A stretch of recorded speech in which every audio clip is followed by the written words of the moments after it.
Kenceng kita bisa kenceng-kenceng. Gak sopan Anda. Anda keberatan. Anda kalau ngomong, Anda yang sopan dong. Kita ngomong baik-baik. Kalau soal kenceng-kenceng kita bisa kenceng-kencengan. Tenang. Sebentar. Anda kayak anak kecil. Kenapa? Mainnya gak benar ini. Sebentar, diam. Penonton diam. Ribut. Kamu kira saya takut sama kamu? Baik. Saya ingin bertanya ke ahli, kalau auditor menyampaikan seperti ini maksudnya apakah ini dana yang sama atau berbeda? Dan siapa sebenarnya penanggung jawab atas dana ini? Mohon ahli bantu saya untuk membacanya bagaimana sih ini? Tadi sebenarnya saya sudah jelaskan. Di situ kan sudah jelaskan juga sumber anggarannya satu APBN, DIPA. Sumber anggaran yang kedua itu adalah DAK. DAK ini adalah pendapatan di APBD. Dia merupakan pengeluaran, dia APBN, tetapi kemudian jadi pendapatan di APBD. Tanggung jawab pengelolaannya itu ada pada pemerintah daerah. Karena wewenang dan tanggung jawabnya pemerintah daerah. Atasnya, wewenang dan tanggung jawabnya ada pada pemerintah pusat dalam hal ini instansi yang berwenang. Kalau Kementerian Dikbudristek maka pada instansi tersebut tanggung jawabnya.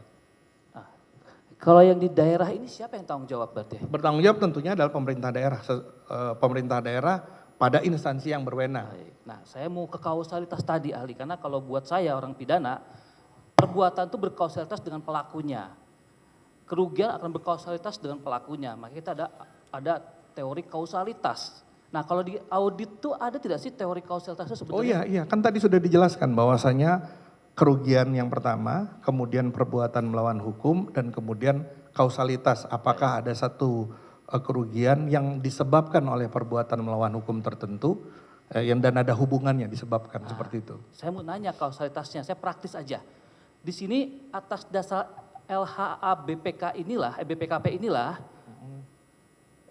pengadaan di daerah DAK fisik itu juga dianggap Pak Nadiem sebagai menteri bertanggung jawab. Pertanyaan saya, apakah memang begitu normanya kalau di kacamata sudut pandang sebagai auditor? Tadi sudah saya jelaskan juga bahwasannya struktur dan domain wewenangnya kan jauh.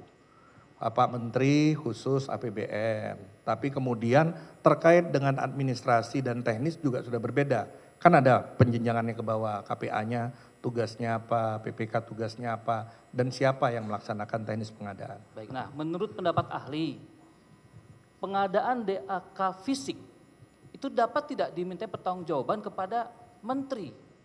Ya, tentunya Mohon tidak. izin, ya mulia. Tidak. Kami keberatan dengan pertanyaan Lanjut ini. aja. Karena tadi kan ahli telah menjelaskan bahwa hubungan kausalitas itu adalah hubungan antara akibat kerugian keuangan negara dan penyimpangan yang dilakukan. Bukan akibat dari orang yang melakukan. Tetapi teman PH dari tadi menanyakan tentang akibat atau perbuatan dari pelaku orang. Bukan tentang kerugian yang diakibatkan oleh perbuatan melawan hukum. Ya. Saya rasa saya minta konsistensi. Ahli juga konsisten dalam memberikan jawaban tentang saya kira kita masalah sama-sama kausalitas ini, ahli. Ya. Jangan saudara masuk pada ranah yang bukan ranah saudara. Iya, saya kira kita sama-sama menyimak terhadap pendapat-pendapat ahli. Nanti Anda ngomongnya tidak patut.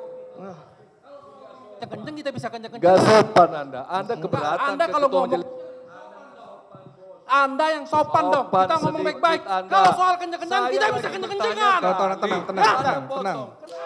Tenang. sebentar. Anda kayak anak kecil. Kenapa? Mainnya gak benar ini. Sebentar, diam. Penonton diam. Ribut. Kamu kira saya takut sama kamu? Baik. Penonton diam. Yang Penonton mulia. diam. Advokat diam. Ya. Kami sudah Orang lagi cukup, tanya diam. kali, Anda campur. Diam penonton umum. Ya, kami sudah berikan kesempatan terhadap counter saudara, silakan. Ya, ahli ini cukup terpelajar untuk memberikan keterangan ya. Jadi silakan. Saya kira cukup, advokat. Ya, cukup. Itu gaya-gayanya masih. Iya, cukup. Itu gaya-gayanya masih. Cukup ya, saya bilang cukup. Cukup ya. Oke. Advokat cukup ya. Kalau dia mengasihkan kode-kode yang menghina saya tidak akan cukup pakai. Iya, cukup. Saya sudah ingatkan ya. Saudara penuntut umum advokat ya. Saya kira ini kita sudah saya bilang cukup ya. Yang memberikan kesempatan, saya ulang-ulang ya, memberikan kesempatan untuk berbicara sini adalah ketua majelis ya. Tugas saya untuk memastikan terhadap pertanyaan-pertanyaan maupun jawaban-jawaban itu bisa diberikan secara bebas ya, sesuai dengan pendapat. Makanya cukup ya. Cukup ya? Baik. Download Tribun X sekarang. Menghadirkan lokal menjadi Indonesia.